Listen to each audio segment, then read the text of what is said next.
pretty lengthy amount of space and time to sort of reassess the situation. At what point does it trigger, okay, we need to re-engage in this situation?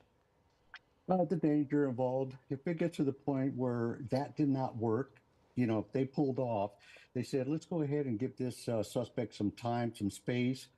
Air unit will turn off its light, and which they just re-engaged because it's not that wasn't working.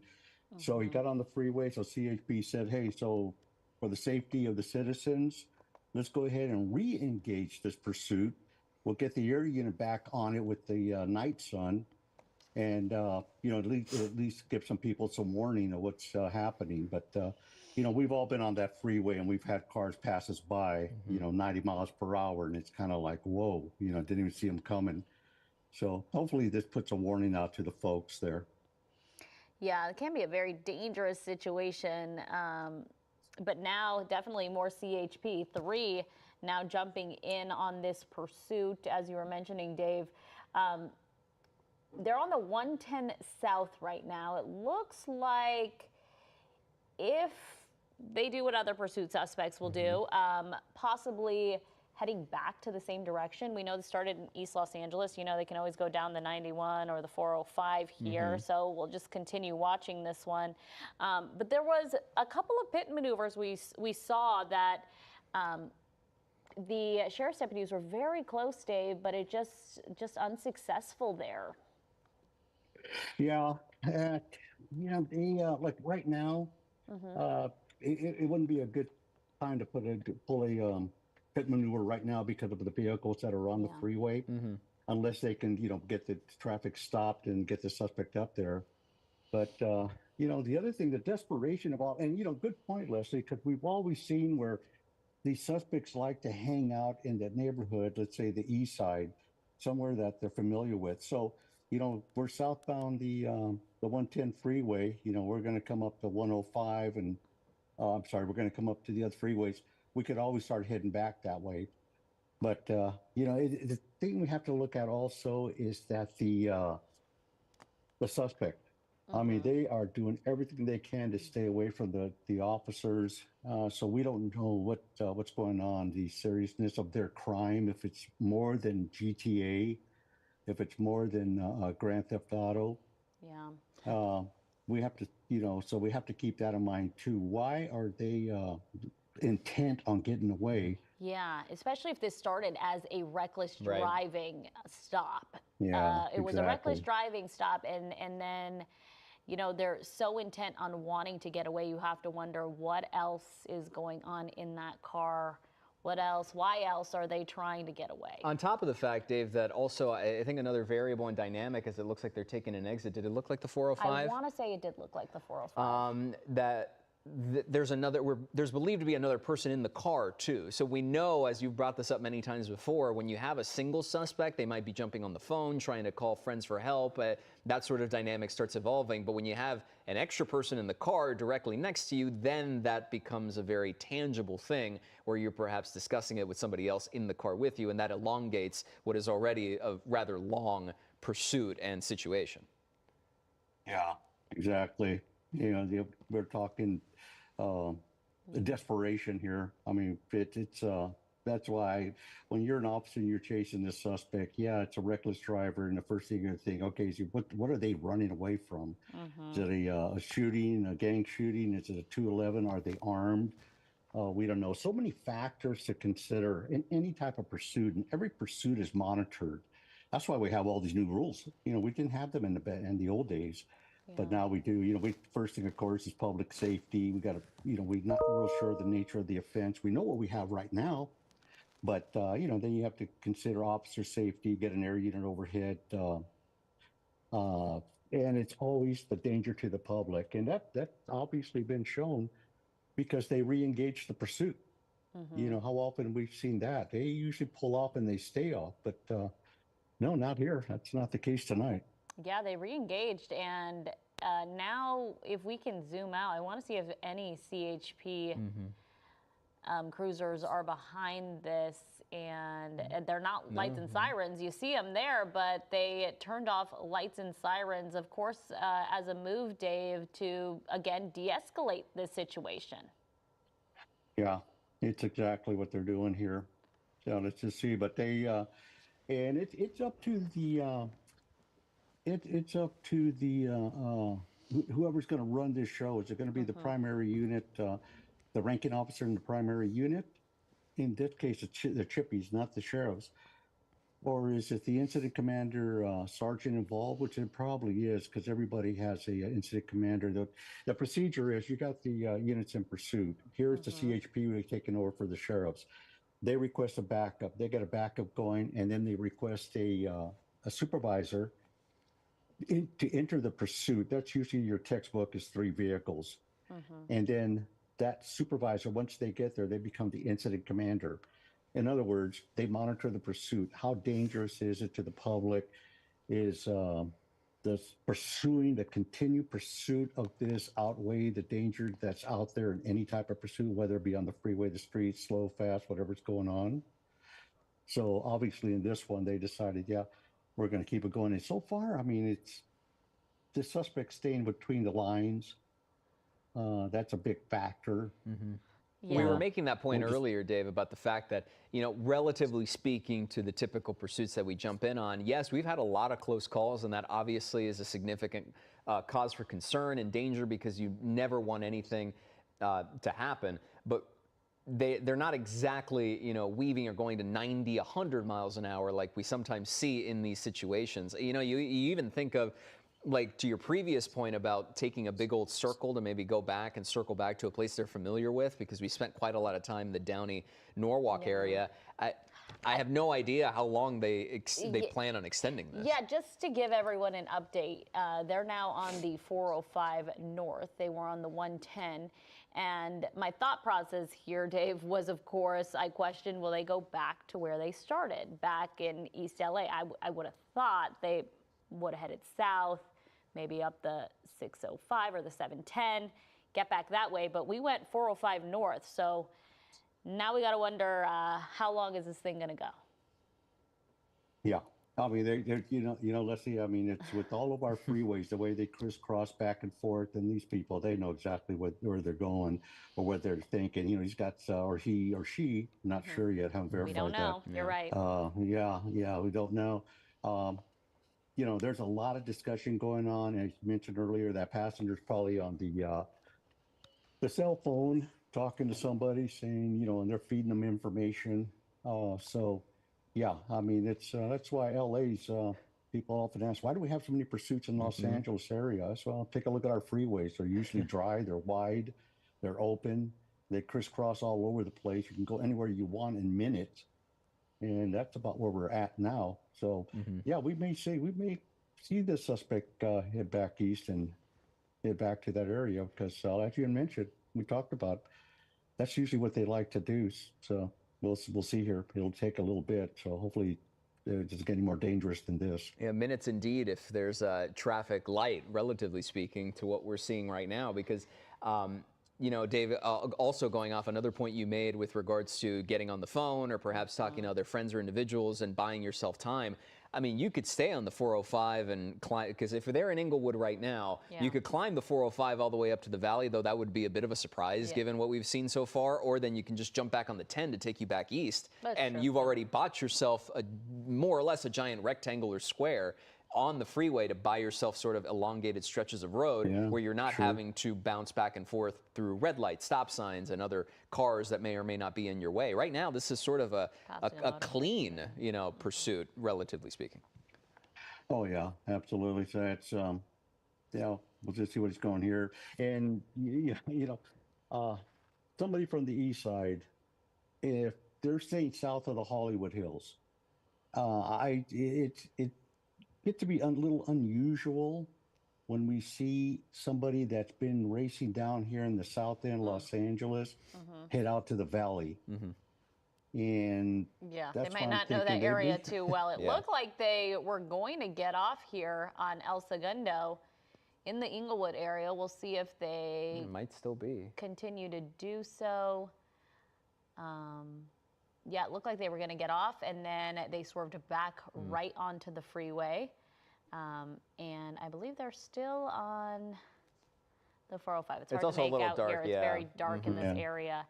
But it'll be interesting to see what this driver does next. It looks like CHP has definitely pulled back, if not all the way off. I'll have to check with our news desk here to see if they're solely in tracking mode. I'm not even seeing the helicopter spotlight now. I think that might actually be playing into the fact that it's a little hard to make out, is not being able to see. Yeah, that was helping us earlier. But it looks like Gonna get at on least the 105. yeah, the 105. So it's.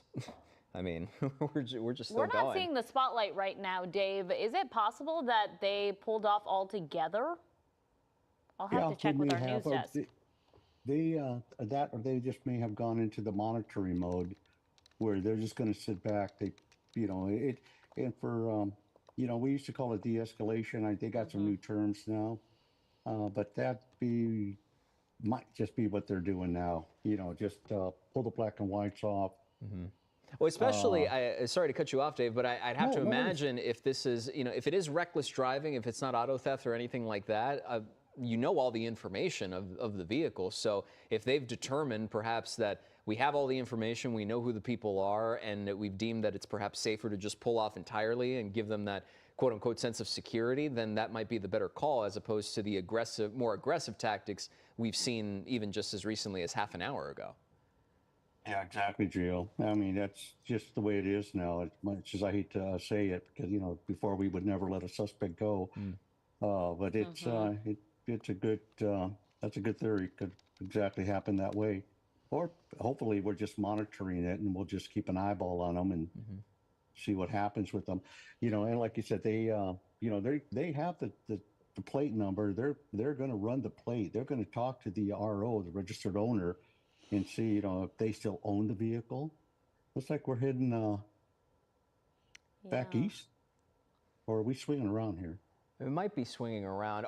We also have to keep in mind we're, being in Westchester, I would assume we're getting close to LAX airspace, so we got to be careful in terms of flying too close and getting into any restricted zones. And because of this overpass and everything else, it makes it really difficult to make out, on top of the fact that we don't have the spotlight overhead. So then, factor that into nighttime, it makes it difficult. That is why we're pretty far from that vehicle, but it looks like they're going to continue on.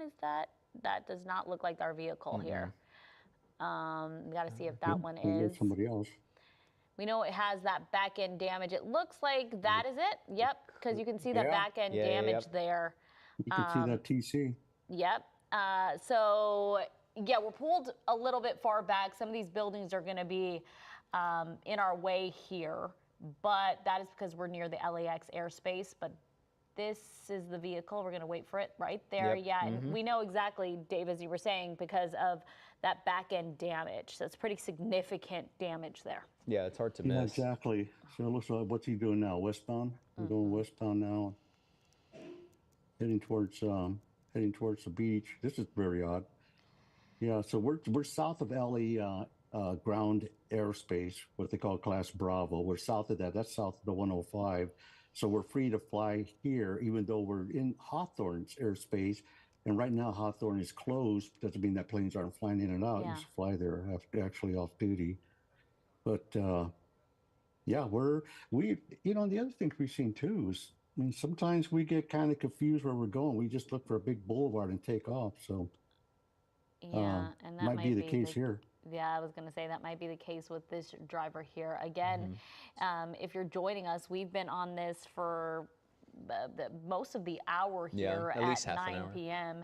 And this driver wanted for reckless driving started in East LA. We believe 2 people inside that vehicle. At moments, we did see law enforcement try a pit maneuver. They were unsuccessful. This driver then got on the freeway, several freeways here. I'm trying to remember them all, but I believe 605 to 105, and then 405. Yeah. It was a bevy of freeways and bouncing back and forth through all of them. Yeah, and now closer towards the Hawthorne area at this point, and you'll see we'll try to get our bearings here and see if we can find that vehicle. It is, I believe it might be up there heading east. He might be looking to get back on the 105 eastbound. It could be, considering how congested everything was. We mentioned earlier about the not the non-likelihood of them going north and continuing on the 405 northbound closer toward the valley, but and perhaps just Yeah. looping it back around to get back to East LA in that area. And But we do see a cruiser black and right white. there. Don't know if maybe they had their eye on that pursuit suspect, but it looks like SkyCal may have lost this vehicle for now. But I will tell you, law enforcement was on their tail. Then they backed off. Right. Then they decided to go into tracking mode, and They really did pull off. that's the key too to this remember pursuit. is that they did pull off, and not just pull off, but then the spotlight also pulled off too. So obviously we'll continue to monitor the situation, but it's a reckless driving pursuit suspect. You know, keeping an eye on him right now as we see what happens next. But Dave, we do want to thank you for your time. We certainly appreciate you on a No Sunday night worries. joining us. Anytime. You both take care now. Thanks so much.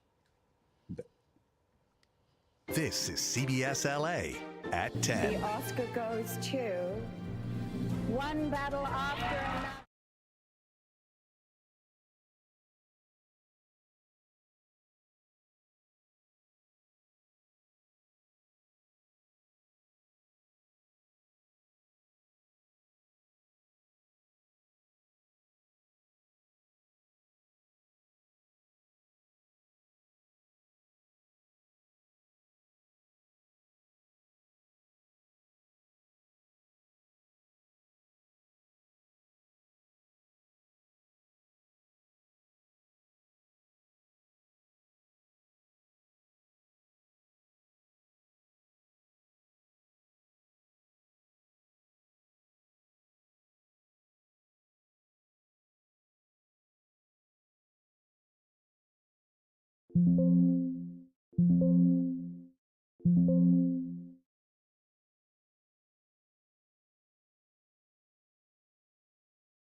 He's gone. He's gone. That's how you get away. You get into a parking structure and go away.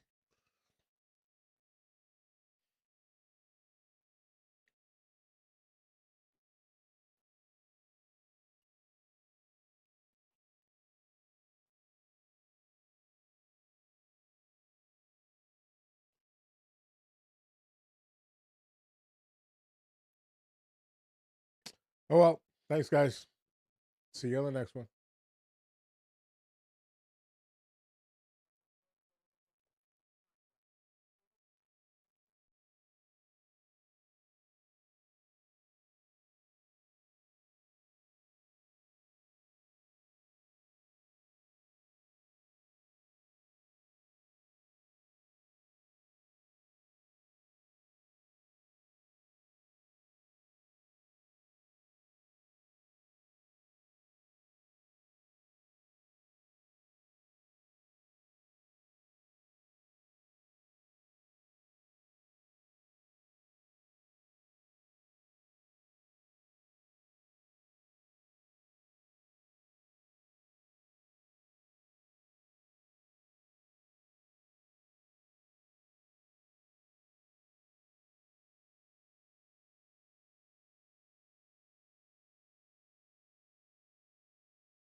Thanks. You need to get out there and find them.